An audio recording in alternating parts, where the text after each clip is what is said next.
E se tudo o que você sabe for mentira? E se seus sentidos o enganam? E se um gênio maligno dedicasse todo o seu tempo a iludi-lo? Após séculos de filosofia baseada na fé e na tradição, um homem decidiu duvidar de tudo. Bem-vindos à Era da Razão. Hoje, vamos conhecer René Descartes, o filósofo e matemático francês que ousou demolir todo o edifício do conhecimento para reconstruí-lo sobre uma base inabalável. Prepare-se para a jornada da dúvida radical à certeza absoluta. Nascido na França em 1596, Descartes viveu em uma época de profundas crises e ceticismo. Insatisfeito com a filosofia escolástica que aprenderá, que lhe parecia um castelo de areia, ele buscou um método para encontrar a verdade. Sua estratégia? A dúvida metódica. Ele decidiu tratar como falso tudo aquilo que tivesse a menor sombra de dúvida. Primeiro, duvidou dos sentidos. Afinal, eles nos enganam o tempo todo. Depois, duvidou da própria realidade. E se tudo não passar de um sonho? Por fim, ele levou a dúvida ao extremo com a hipótese do gênio maligno, um ser poderoso e enganador que poderia estar nos iludindo sobre absolutamente tudo, até mesmo sobre as verdades da matemática. No fundo deste abismo de dúvida, quando parecia que nada mais era certo, Descartes encontrou sua rocha, seu ponto de partida inabalável.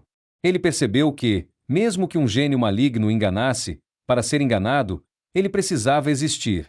Mesmo que ele duvidasse de tudo, o ato de duvidar provava que havia um eu que duvidava. E assim, ele chegou à sua primeira certeza: penso, logo existo. Cogito, ergo sum. Esta não é apenas uma frase, é a fundação de toda a filosofia moderna. A certeza da minha própria existência como uma coisa que pensa. A partir desta primeira certeza, Descartes começa a reconstruir o mundo. Ele estabelece uma divisão radical na realidade, o famoso dualismo cartesiano. De um lado, temos a res cogitans, a substância pensante, a mente, a alma, a consciência, imaterial, livre e imortal. Do outro, a res extensa, a substância material, o corpo e todo o mundo físico, que funcionam como máquinas, governados por leis matemáticas. Para Descartes, o ser humano é a união misteriosa dessas duas substâncias. E foi essa visão matemática do mundo que o levou a uma de suas maiores contribuições: a criação da geometria analítica, unindo álgebra e geometria e permitindo-nos descrever o espaço com equações.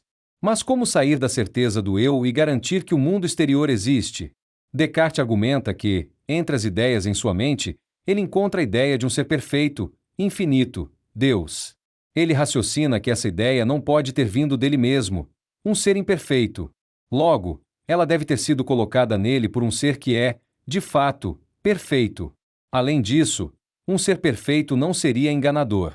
Portanto, a existência de um Deus bom e perfeito garante que nossas ideias claras e distintas sobre o mundo correspondem à realidade. Deus se torna a ponte entre a nossa mente e o mundo.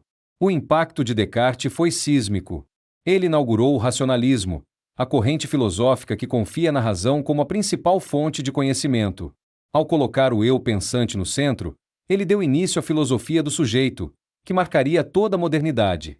Sua separação entre mente e corpo influenciou profundamente a ciência, a psicologia e a medicina.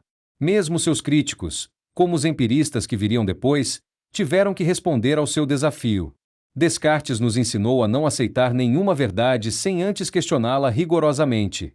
Ele nos mostrou que, no fundo da dúvida, podemos encontrar a certeza da nossa própria consciência. E você? Qual é o seu penso? Logo existo? Qual é a sua verdade fundamental? Obrigado por duvidar conosco nesta exploração do pensamento de René Descartes. No próximo episódio, vamos conhecer o filósofo que tentou unir o racionalismo de Descartes com o empirismo de seus críticos. Não se esqueça de curtir, compartilhar e se inscrever. Até a próxima!